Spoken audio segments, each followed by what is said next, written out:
Okay, let us take some problems. So, now suppose I consider the function as y equal to 2 plus x to the power minus 1. So, you want to find whether this has a tangent at the point x equal to 2, and if so, what is the slope of this tangent. So, as we see, if the function is differentiable at this point x equal to 2, then the derivative will become the slope of the tangents. If it is not differentiable, then we have to see what is the case. Out of those 4 cases, which case is it? Does it have a tangent or not still? It may have a tangent which will be vertical tangent, or it may not be differentiable because it does not have a tangent also. But here the things might be nice, 1 by 2 plus x. Let us see what happens. So, we will try to find out this f prime of x at x equal to 2. So, let us say y prime 2, we are writing it, we do not know whether it exists or not, but this will be the limit. If it exists, it will be equal to that y prime of 2.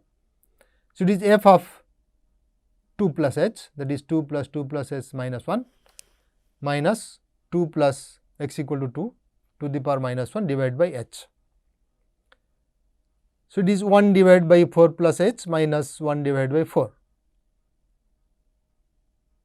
So, if you subtract it, it gives you on the numerator 4 minus 4 plus h, and on the denominator you have 4 into 4 plus h. You have already 1 h. So, that is what it is. And the top one gives 4 minus 4 cancels, you get minus h, that h cancels with this h, and now when h goes to 0, that gives you minus 1 divided by 16. So, this is the slope of the tangent to the curve y equal to 2 plus x to the power minus 1 at x equal to 2, since this derivative exists. We are taking another problem where the function is given as y equal to 1 plus square root of 4 minus x. But we are not asking directly for the function, we are telling that it gives a curve in the xy plane. On that curve you take the point 3, 2. Is it a point on the curve? So, here x equal to 3, if I take x equal to 3, I would say 4 minus 3 square root, which is 1 plus 1, which is 2. So, this is a point on the curve. Now, at this point, find the equation of the tangents.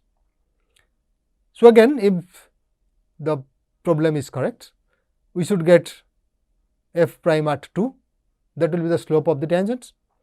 So, we have a slope of the straight line, which is the tangent, and it passes through the point 3, 2. So, you should be able to compute the equation of the straight line, equation of the tangents at that point. So, that is what we will be doing. Let us consider the function y equal to 1 plus square root of 4 minus x and compute its derivative at x equal to 2. So, that is x equal to 3.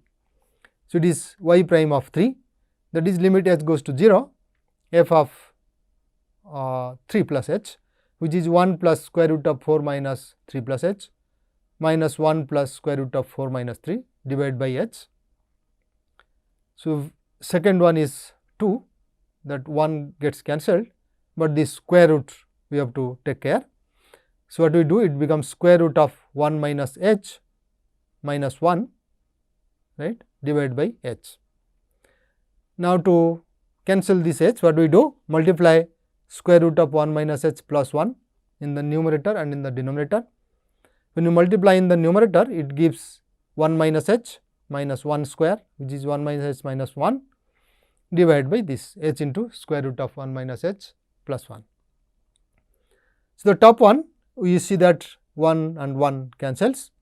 Now, you have minus h. So, h and h also cancels, you have minus sign from the numerator, and when h goes to 0, denominator becomes 1 plus 1 2. So, it is minus half. We see that y prime 3 equal to minus half, that is slope of the tangent at x equal to 3 is minus half. It passes through 3 2. So, its equation should be y minus y1 equal to slope times x minus x1. So, that is minus half into x minus 3, or you simplify, that gives you x plus 2y equal to 7. 2 multiplies and 4 and 3. So, they become 7. So, x plus 2 y equal to 7. So, that is the equation of the tangents at the to the curve y equal to 1 plus square root of 4 minus x at the point 3 2. Okay, let us take another problem. Here we are asking something else, that we have a function y equal to 2 root x and we look at it as a curve in the xy plane. Does this curve have horizontal tangents? So, what is the meaning of horizontal tangents? Means the slope must be 0, right, along to the x axis, it makes the angle 0. So, tan of 0 should be 0, that is the slope of the tangent should be 0. So, you have to find the slopes. Okay. So, suppose a horizontal tangent occurs at x equal to c. So, it is not the point really at c, means it is the point c comma f of c, which is 2 square root of c, that is the point on the curve. So, this function y equal to f x has a horizontal, this curve has a horizontal tangent, means that function should have value 0 at that point c, x equal to c. So, we find f prime. Now, f prime of c, that is it is 2 root x. So, x to the power half, we will come to see it again, how to differentiate x to the power m by n form and so on. But here if you do from the first principle also, you can find out it will be x to the power minus half. That will be the derivative for x not equal to 0. Okay, so, you can see immediately it is at c. So, it is c plus h, that is 2 square root of c plus h minus 2 square root of c divided by h, this limit as h goes to 0. That is what you have to find. So, you multiply plus sign and divide. So, that gives c plus h minus c, that gives h on the top, 2 remains. So, h gets cancelled. So, on the downside only this one comes as plus, that goes to h goes to 0.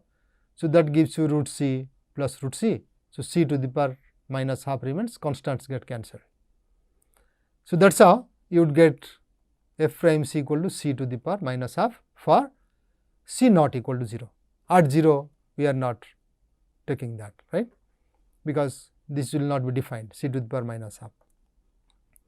Okay. So, at 0 what happens? Say y equal to 0. So, that would give f prime at 0, you would find out, but at 0, so it will be something like 2 square root of h minus 0 divided by h. So, that gives 2 divided by square root of h and its limit h goes to 0 blows up, right. So, that is not a real number, but it should be 0, right, it is not 0 anyway. So, at 0 it does not happen, at non-zero points only it happens. So, this happens, but c to the power minus half when c is not equal to 0 is never 0. Therefore, the curve does not have any horizontal tangents. That is our conclusion. Okay. So, let us see the next one. It asks, does there exist a function f x which is not continuous? So, we are in search for a discontinuous function. So, that means on its domain at least one point continuity breaks down, but mod f x will be differentiable. Mod f x should be differentiable. If had it been not differentiable, you say you could have tried mod x or something, but it says mod f x is differentiable. So, you see we have the theorem that if f of x is differentiable at a point, then f of x is also continuous at that point. But here f x is not differentiable, we want mod f x is differentiable. So, they are different. So, all that we want is a function f x which is whose absolute value is differentiable. So, absolute value is differentiable means what way the function should be taken. So, it is a bit weird. So, what do? We take something like this, mod means it can become a constant, right. So, we do like this. This is a possible way of generating an example. So, what do we say? mod becomes a constant. Let us try that. So, I would define f of x equal to 1 if x is rational and minus 1 if x is irrational. Now, it is defined throughout the real numbers. When you take its absolute value, it gives you 1, right. When x is rational, absolute value is 1. When x is irrational, absolute value of minus 1 will be 1. So, mod f x will be a constant function, right. So, mod f x is equal to 1 for all x. Now, mod f x is differentiable, it is a constant we have seen, and we have to see that f x is not continuous. That is, this function is not continuous at least one x, that should be sufficient.